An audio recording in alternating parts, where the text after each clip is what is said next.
Welcome to Eye on the Tigers News. I'm Josh Yurden. And as always, we're happy you decided to join us for some of the news we've been following for you. Sequestered in his Manhattan high-rise, President-elect Donald Trump is preparing to fill key foreign policy posts. Former New York Mayor Rudy Giuliani has emerged as the favorite to serve as Secretary of State, a senior Trump official said. Although Giuliani has little foreign policy experience, the official said there was no real competition for the job as the nation's top diplomat.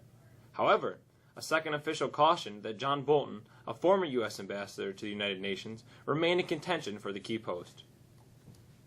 On Sunday, Trump announced that former GOP chair Reince Priebus would serve as chief of staff.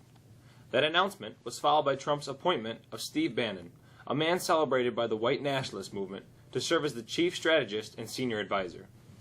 Bannon has also been accused of making several anti-Semitic comments while running the alt-right website Breitbart News. President-elect Donald Trump's transition team says he has spoken with Russian President Vladimir Putin. Trump's advisors say the two leaders discussed a range of issues, including the threats and challenges facing the United States and Russia, along with the economic issues and the U.S.-Russian relationship. Trump's transition team says that Trump told Putin he looks forward to a strong and enduring friendship with Russia and the people of Russia. Students left high school classrooms by the thousands, carrying their signs and their chanting voices into the streets of several U.S. cities nearly a week after Donald Trump's election. They walked out Monday in California, Colorado, Maryland, Washington, and other states, many declaring concerns over the president-elect's comments about minorities and the effect he will have on their communities. Some of Trump's supporters have called for the demonstrations to stop, including former New York City Mayor Rudy Giuliani, who dismissed the protesters as spoiled crybabies. Similar protesters continued on college campuses, including locally at Syracuse University and Lemoyne College, as well in large cities across the country. U.S. Armed Forces and the CIA may have committed war crimes by torturing detainees in Afghanistan. The International Criminal Court chief's prosecutor said in a report Monday, raising the possibility that American citizens could be indicted even though Washington has not joined the global court. The report accuses American forces of torturing 61 Afghans. CIA operatives are also accused of torture in 27 cases. Most of the alleged abuse happened in 2003 to 2004, the report said. Prosecutors said that they will decide imminently whether to seek authorization to open a full-scale investigation in Afghanistan that could lead to war crimes and charges. Police say they have arrested a man accused of firing a gunshot that panicked hundreds of people at a New York mall over the weekend. Guilderland police said Monday that a 20-year-old Albany resident was arguing with another person when he fired a gun at the Crossgates Mall on Saturday. The mall is one of the largest in New York, with 250 stores and restaurants. Some shoppers fled the mall just outside Albany. Police swarmed while other shoppers and employees sheltered inside businesses. No injuries were reported. Sometimes politics should be left outside. A teacher says she went to her doctor for a physical, but instead got booted from the office by her Donald Trump-supporting physician after she disagreed with him. A Philadelphia woman said her doctor ranted about the inner-city kids she teaches and criticized protesters over Trump's election before kicking her out of his office last Friday. We've got some really great weather setting up for this week and even the first part of the next week. Here's Mr. Charbonneau with the forecast.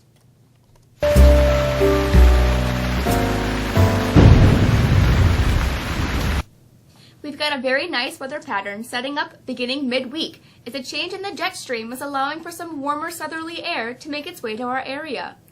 That warmer air will stick around right into Saturday. For Tuesday, skies brighten and temperatures will rise into the low 50s. Clouds roll in overnight, especially east of us, and we risk a brief shower. On Wednesday, we see the temps again well above normal, this time in the mid-50s.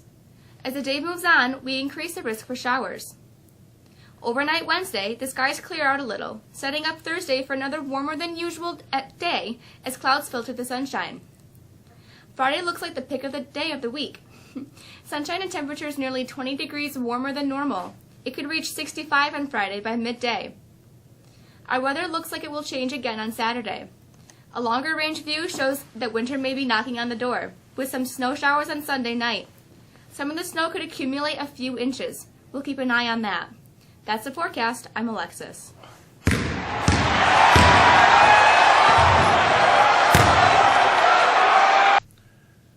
The New York Giants kept pace in the NFC East Division last night when it held on to defeat the Cincinnati Bengals 21-20.